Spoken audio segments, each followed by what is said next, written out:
ہرقل شاہ روم نے قریش کے قافلے میں ایک آدمی بلانے کو بھیجا، اور اس وقت یہ لوگ تجارت کے لیے ملک شام گئے ہوئے تھے، اور یہ وہ زمانہ تھا جب رسول اللہ صلی اللہ علیہ وسلم نے قریش اور ابو سفیان سے ایک وقتی عہد کیا ہوا تھا۔ جب ابو سفیان اور دوسرے لوگ ہرقل کے پاس ایلیا پہنچے جہاں ہرقل نے دربار طلب کیا تھا، اس کے گرد روم کے بڑے بڑے لوگ، علماء، وزراء و امراء بیٹھے ہوئے تھے۔ ہرقل نے ان کو اور اپنے ترجمان کو بلوایا، پھر ان سے پوچھا کہ تم میں سے کون شخص مدعی رسالت کا زیادہ قریبی عزیز ہے؟ ابو سفیان کہتے ہیں کہ میں بول اٹھا کہ میں اس کا سب سے زیادہ قریبی رشتہ دار ہوں۔ یہ سن کر ہرقل نے حکم دیا کہ اس ابو سفیان کو میرے قریب لا کر بٹھاؤ اور اس کے ساتھیوں کو اس کی پیٹھ کے پیچھے بٹھا دو۔ پھر اپنے ترجمان سے کہا کہ ان لوگوں سے کہہ دو کہ میں ابو سفیان سے اس شخص یعنی محمد صلی اللہ علیہ وسلم کے حالات پوچھتا ہوں، اگر یہ مجھ سے کسی بات میں جھوٹ بول دے تو تم اس کا جھوٹ ظاہر کر دینا۔ ابو سفیان کا قول ہے کہ خدا کی قسم اگر مجھے یہ غیرت نہ آتی کہ یہ لوگ مجھ کو جھٹلائیں گے تو میں آپ صلی اللہ علیہ وسلم کی نسبت ضرور غلط گوئی سے کام لیتا۔ خیر، پہلی بات جو ہرقل نے مجھ سے پوچھی وہ یہ کہ اس شخص کا خاندان تم لوگوں میں کیسا ہے؟ میں نے کہا وہ تو بڑے اونچے عالی نسب والے ہیں۔ کہنے لگا اس سے پہلے بھی کسی نے تم لوگوں میں ایسی بات کہی تھی؟ میں نے کہا نہیں۔ کہنے لگا اچھا اس کے بڑوں میں کوئی بادشاہ ہوا ہے؟ میں نے کہا نہیں۔ پھر اس نے کہا بڑے لوگوں نے اس کی پیروی اختیار کی ہے یا کمزوروں نے؟ میں نے کہا نہیں، کمزوروں نے۔ پھر کہنے لگا اس کے تابعدار روز بڑھتے جاتے ہیں یا کوئی ساتھی پھر بھی جاتا ہے؟ میں نے کہا نہیں۔ کہنے لگا کیا اپنے اس دعوی نبوت سے پہلے کبھی کسی بھی موقع پر اس نے جھوٹ بولا ہے؟ میں نے کہا نہیں، اور اب ہماری اس سے صلح کی ایک مقررہ مدت ٹھہری ہوئی ہے، معلوم نہیں وہ اس میں کیا کرنے والا ہے۔ ابو سفیان کہتے ہیں میں اس بات کے سوا اور کوئی جھوٹ اس گفتگو میں شامل نہ کر سکا۔ ہرقل نے کہا کیا تمہاری اس سے کبھی لڑائی بھی ہوئی ہے؟ ہم نے کہا کہ ہاں۔ بولا پھر تمہاری اور اس کی جنگ کا کیا حال ہوتا ہے؟ میں نے کہا لڑائی ڈول کی طرح ہے، کبھی وہ ہم سے میدان جنگ جیت لیتے ہیں اور کبھی ہم ان سے جیت لیتے ہیں۔ ہرقل نے پوچھا وہ تمہیں کس بات کا حکم دیتا ہے؟ میں نے کہا وہ کہتا ہے کہ صرف ایک اللہ ہی کی عبادت کرو، اس کا کسی کو شریک نہ بناؤ، اور اپنے باپ دادا کی شرک کی باتیں چھوڑ دو، اور ہمیں نماز پڑھنے، سچ بولنے، پرہیزگاری اور صلہ رحمی کا حکم دیتا ہے۔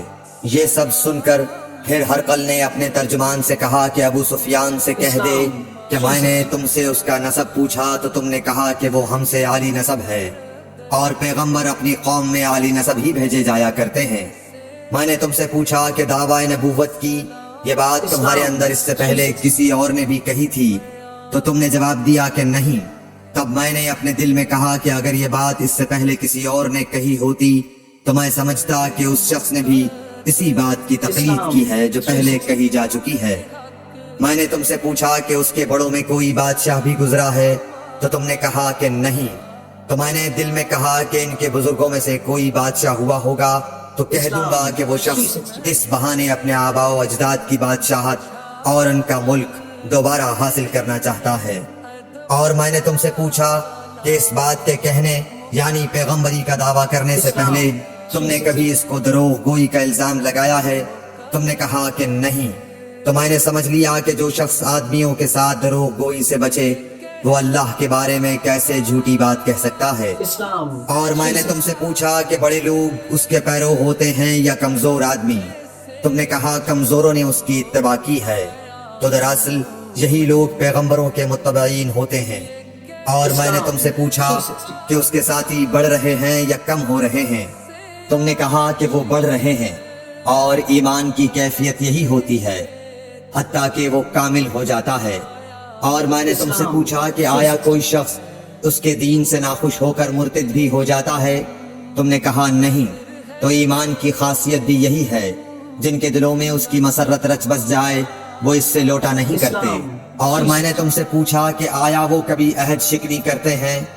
تم نے کہا نہیں، پیغمبروں کا یہی حال ہوتا ہے، وہ عہد کی خلاف ورزی نہیں کرتے۔ اور میں نے تم سے کہا کہ وہ تم سے کس چیز کے لیے کہتے ہیں؟ تم نے کہا کہ وہ ہمیں حکم دیتے ہیں کہ اللہ کی عبادت کرو، اس کے ساتھ کسی کو شریک نہ ٹھہراؤ، اور تمہیں بتوں کی پرستش سے روکتے ہیں، سچ بولنے اور پرہیزگاری کا حکم دیتے ہیں۔ لہٰذا اگر یہ باتیں جو تم کہہ رہے ہو سچ ہیں تو ان قریب وہ اس جگہ کا مالک ہو جائے گا کہ جہاں میرے یہ دونوں پاؤں ہیں۔ مجھے معلوم تھا کہ وہ پیغمبر آنے والا ہے، مگر مجھے یہ معلوم نہیں تھا کہ وہ تمہارے اندر ہوگا۔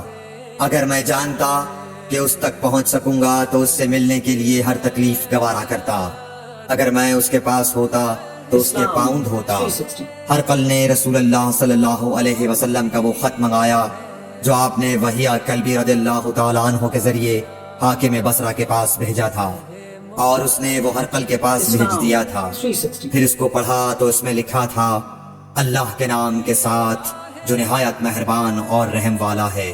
اللہ کے بندے اور اس کے پیغمبر محمد صلی اللہ علیہ وسلم کی طرف سے یہ خط ہے شاہ روم کے لیے۔ اس شخص پر سلام ہو جو ہدایت کی پیروی کرے۔ اس کے بعد میں آپ کے سامنے دعوت اسلام پیش کرتا ہوں۔ اگر آپ اسلام لے آئیں گے تو دین و دنیا میں سلامتی نصیب ہوگی، اللہ آپ کو دوہرا ثواب دے گا، اور اگر آپ میری دعوت سے روگردانی کریں گے تو آپ کی رعایا کا گناہ بھی آپ ہی پر ہوگا۔ اور اے اہل کتاب، ایک ایسی بات پر آ جاؤ جو ہمارے اور تمہارے درمیان یکساں ہے، وہ یہ کہ ہم اللہ کے سوا کسی کی عبادت نہ کریں اور کسی کو اس کا شریک نہ ٹھہرائیں، اور نہ ہم میں سے کوئی کسی کو خدا کے سوا اپنا رب بنائے۔ پھر اگر وہ اہل کتاب اس کتاب سے منہ پھیر لیں تو مسلمانوں، تم ان سے کہہ دو کہ تم مانو یا نہ مانو، ہم ایک خدا کے اطاعت گزار ہیں۔ ابو سفیان کہتے ہیں، جب ہرقل نے جو کچھ کہنا تھا کہہ دیا اور خط پڑھ کر فارغ ہوا تو اس کے ارد گرد بہت شور و غوغا ہوا، بہت سی آوازیں اٹھیں اور ہمیں باہر نکال دیا گیا۔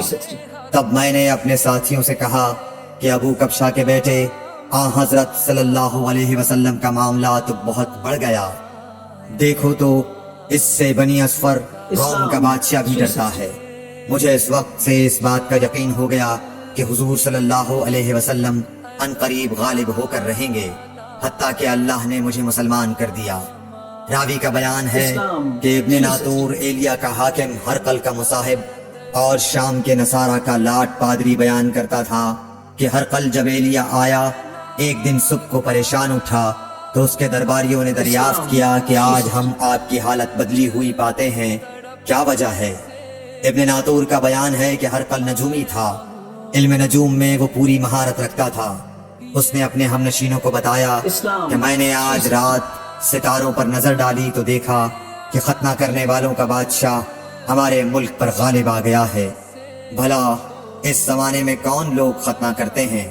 انہوں نے کہا کہ یہود کے سوا کوئی ختنہ نہیں کرتا، سو ان کی وجہ سے پریشان نہ ہوں۔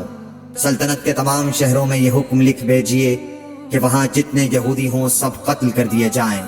وہ لوگ انہی باتوں میں مشغول تھے کہ ہرقل کے پاس ایک آدمی لایا گیا جسے شاہ غسان نے بھیجا تھا۔ اس نے رسول اللہ صلی اللہ علیہ وسلم کے حالات بیان کیے۔ جب ہرقل نے سارے حالات سن لیے تو کہا کہ جا کر دیکھو وہ ختنہ کیے ہوئے ہے یا نہیں۔ انہوں نے اسے دیکھا تو بتلایا کہ وہ ختنہ کیا ہوا ہے۔ ہرقل نے جب اس شخص سے عرب کے بارے میں پوچھا تو اس نے بتلایا کہ وہ ختنہ کرتے ہیں۔ تب ہرقل نے کہا کہ یہی محمد صلی اللہ علیہ وسلم اس امت کے بادشاہ ہیں جو پیدا ہو چکے ہیں۔ پھر اس نے اپنے ایک دوست کو رومیہ خط لکھا اور وہ بھی علم نجوم میں ہرقل کی طرح ماہر تھا۔ پھر وہاں سے ہرقل حمص چلا گیا، ابھی حمص سے نکلا نہیں تھا کہ اس کے دوست کا خط اس کے جواب میں آ گیا۔ اس کی رائے بھی حضور صلی اللہ علیہ وسلم کے ظہور کے بارے میں ہرقل کے موافق تھی کہ محمد صلی اللہ علیہ وسلم واقعی پیغمبر ہیں۔ اس کے بعد ہرقل نے روم کے بڑے آدمیوں کو اپنے حمص کے محل میں طلب کیا اور اس کے حکم سے محل کے دروازے بند کر لیے گئے۔ پھر وہ اپنے خاص محل سے باہر آیا اور کہا، اے روم والو، کیا ہدایت اور کامیابی میں کچھ حصہ تمہارے لیے بھی ہے؟ اگر تم اپنی سلطنت کی بقا چاہتے ہو تو پھر اس نبی صلی اللہ علیہ وسلم کی بیعت کر لو اور مسلمان ہو جاؤ۔ یہ سننا تھا کہ پھر لوگ وحشی گدھوں کی طرح دروازوں کی طرف دوڑے مگر انہیں بند پایا۔ آخر جب ہرقل نے اس بات سے ان کی یہ نفرت دیکھی اور ان کے ایمان لانے سے مایوس ہو گیا تو کہنے لگا کہ ان لوگوں کو میرے پاس لاؤ۔ جب وہ دوبارہ آئے تو اس نے کہا میں نے جو بات کہی تھی اس سے تمہاری دینی پختگی کی آزمائش مقصود تھی، سو وہ میں نے دیکھ لی۔